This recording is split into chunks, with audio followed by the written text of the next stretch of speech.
Today's is regarded as one of history's greatest villains by fans of comic books and comic book movies. The laughter-filled yin to Batman's guttural yang, the Cape Crusader's Kryptonite, Darth Vader to the Dark Knight's Luke Skywalker. Of course, we're referring to the Joker.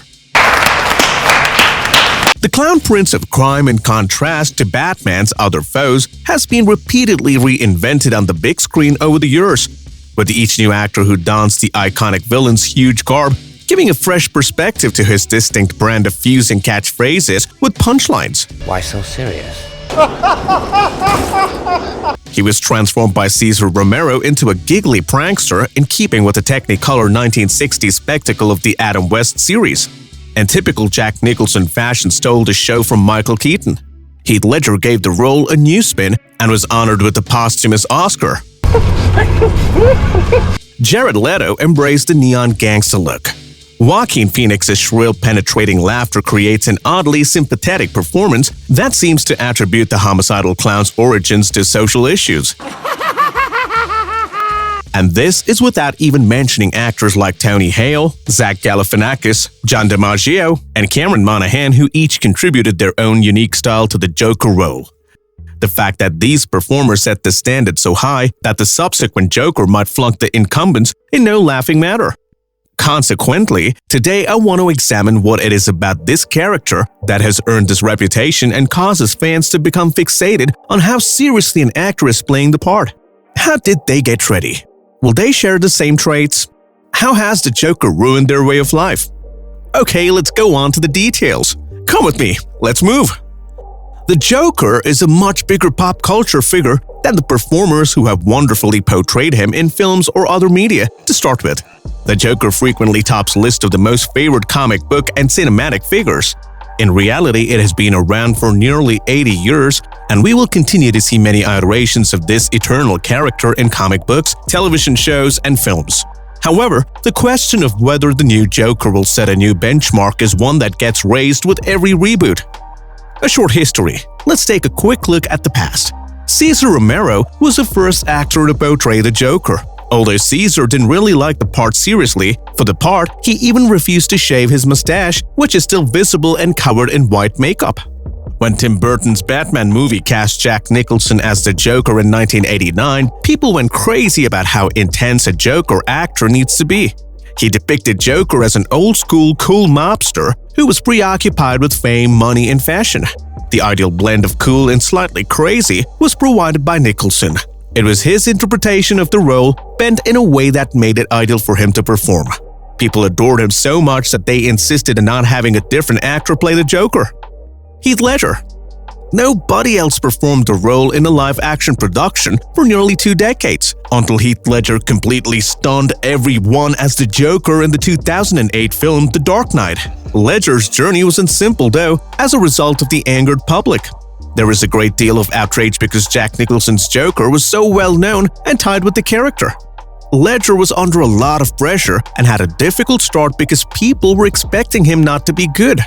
With so much time to devote to creating and preparing this character, Heath Ledger was able to make him as fantastic as he could while still remaining distinct from the well-known version.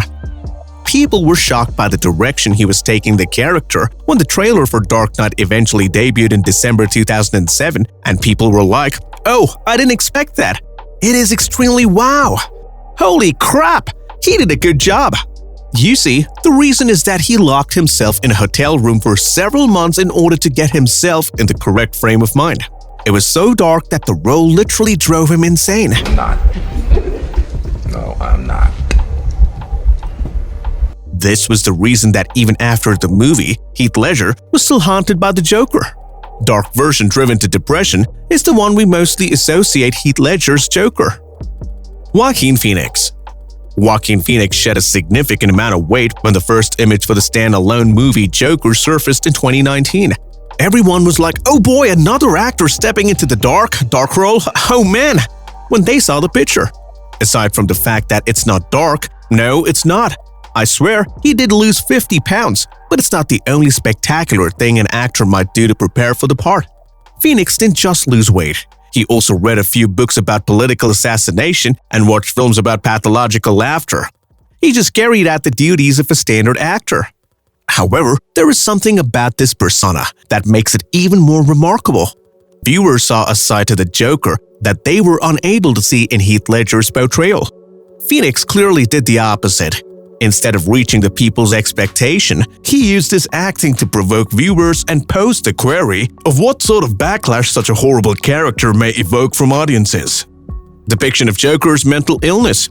Let's compare and contrast the two iconic portrayals of the Joker, played by Heath Ledger and Joaquin Phoenix.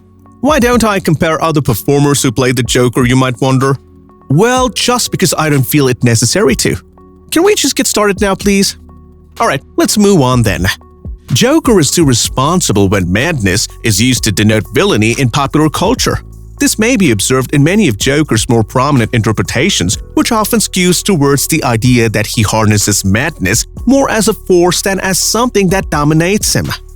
Heath Ledger describes the Joker as a murderous, psychotic clown with no empathy. His acting is very terrifying.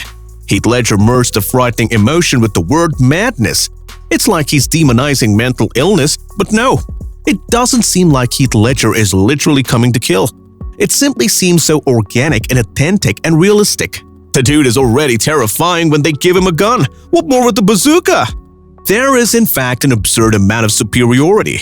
It's a little unnerving to see a character with less screen time than Batman dominate that character and make them feel unstoppable. That's really kind of intimidating.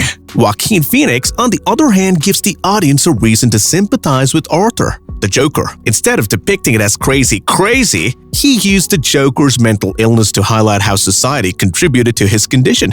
How the people made him that way. You're fired!